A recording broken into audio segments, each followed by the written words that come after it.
Insane real estate properties in USA. Following a period of sustained growth for the past 2 years, the housing market in the United States has arrived at a crossroads. The question is, where exactly will it turn? In this video we will talk about insane real estate properties in USA. Before this video start, like this video, and subscribe to our YouTube channel for more updates. This past spring was supposed to be a busy time for those selling their homes. The season was a bust as a result of the sudden increase in mortgage rates, which had a chilling effect on the market, and even industry professionals were surprised by its impact.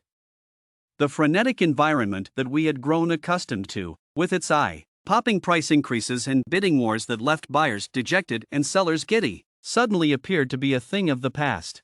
These price increases and bidding wars had the effect of leaving buyers dejected and sellers giddy. While potential buyers sat on the sidelines and recalculated the significantly higher mortgage payments, sellers started to realize that bids of $100,000 or more above the asking price might not be forthcoming.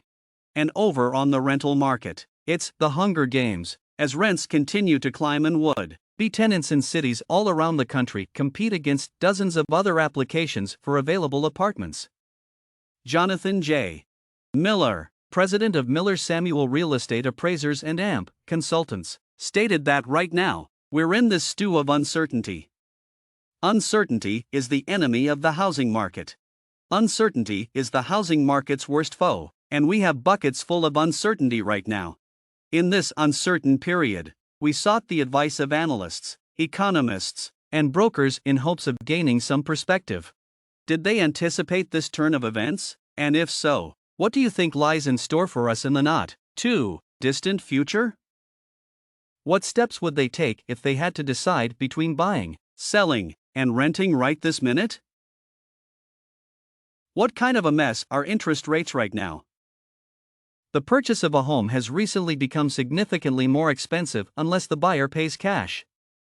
In response to actions taken by the Federal Reserve to limit inflation, mortgage rates have nearly doubled since December, climbing to over 6%, the highest they've been since 2008. This is the highest they've been since 2008. For a home loan of $500,000, the principal and interest payment that a buyer would have had to make each month in January was around $2,100. If we took out that loan now, the monthly payment would be close to $2,900. According to Zillow, existing home prices increased by more than 20% between May 2021 and May 2022. This kind of growth is just beyond the means of many prospective purchasers, especially when combined with the rise in current home prices. According to Rick Sharga, Executive Vice President of Market Intelligence at Adam, a real estate analytics business, that's a 1-2 punch that a lot of purchasers can't overcome. It is not expected that interest rates will return to the high levels seen in the 1970s and 1980s. They reached their all-time high of 18.4% in 1981, but experts agree that rates will continue to climb until inflation slows down. When inflation peaks, mortgage rates will have peaked, and that is the essential factor, said Greg McBride, the senior financial analyst at Bankrate.com. McBride was speaking about how mortgage rates would have peaked when inflation reaches its highest point. There is no way to predict how high mortgage rates could go if we continue to see inflation numbers like the ones we saw a few weeks ago, said the economist. The swift change caught everyone off guard, and buyers weren't the only ones surprised by it. The forecasts that numerous industry experts had already developed for the coming months had to be revised. Mr. Miller stated that he did not believe anyone on the earth expected them to double in size within 6 months. A monkey wrench, or extra computation, has been introduced into the mix as a result of this. Anyone who has dabbled in this blood sport has committed the following indignities to memory. If you want the house, you should drop all of the conditions. If you want the house, offer considerably more than what it's worth. Bid on the house before you've even seen it if you want it. If you still desire the house, I'm sad to tell you that an all-cash offer was accepted instead of yours. Several factors have contributed to this problem, including pent-up demand, surging stock markets, and historically low mortgage rates. But one factor sticks out: a shortage of housing. Right now, there is a greater number of real estate agents than there are properties available for purchase. and the gap isn't even very close. For instance, New York City constructed fewer new homes during the prosperous years of the 2010s than it did during the population decline of the 1970s, and the city has constructed fewer new homes in the last half century than it did in the 1920s alone. The promise of the pandemic's remote work revolution, which was supposed to usher in a geographic reshuffling that would release knowledge workers from high-cost cities and reinvigorate failing regions, has not yet been fulfilled. On the other hand, everyone is going back to the same place they were before. COVID-19 has not succeeded in its goal of shifting the distribution of demand geographically. Instead, it has provided us with a housing market that is essentially the same but worse. The good news about the insane real estate market: not very good. One unintended and counterintuitive consequence of rising home prices is that they appear to lock in opposition to the construction of new dwellings. It is plain to see that Joe homeowner is having the time of his life right now. As prices continue to rise, however, a new property that is priced at the market rate becomes increasingly unaffordable for buyers as well. When every new apartment on the market is priced at 5 or 10 times the typical income, it's hard to blame tenants for looking down their noses at new construction. Instead, this lends credence to the widespread misconception that the addition of additional housing units drives up property values in neighborhoods.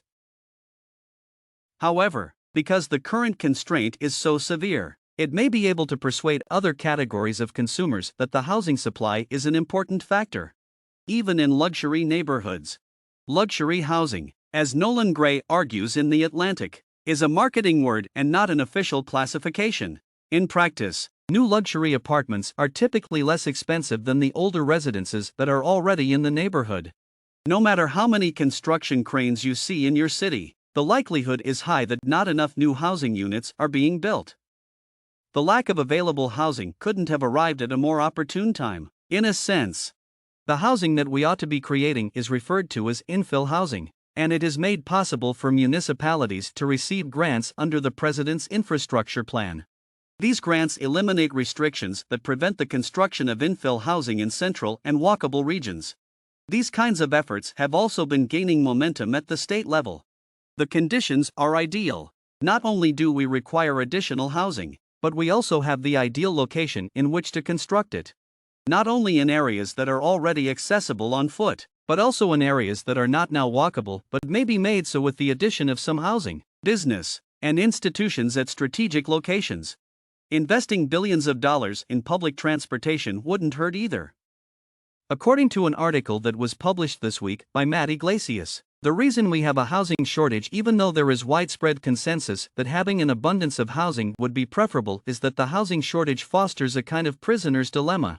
Although new housing would be beneficial for every city, having it on your block or in your school district comes with tangible costs. Let someone else create it. However, this analysis is not quite accurate. I don't think the majority of people even believe there is a lack of homes. Cranes in the middle of the city, empty flats, far-flung suburbs, and low-cost cities are the proof that they present to show that they are wrong. Instead, a consensus has formed around the notion that there is a lack of affordable housing, which is a phenomenon that is ostensibly distinct from the steady stream of new development.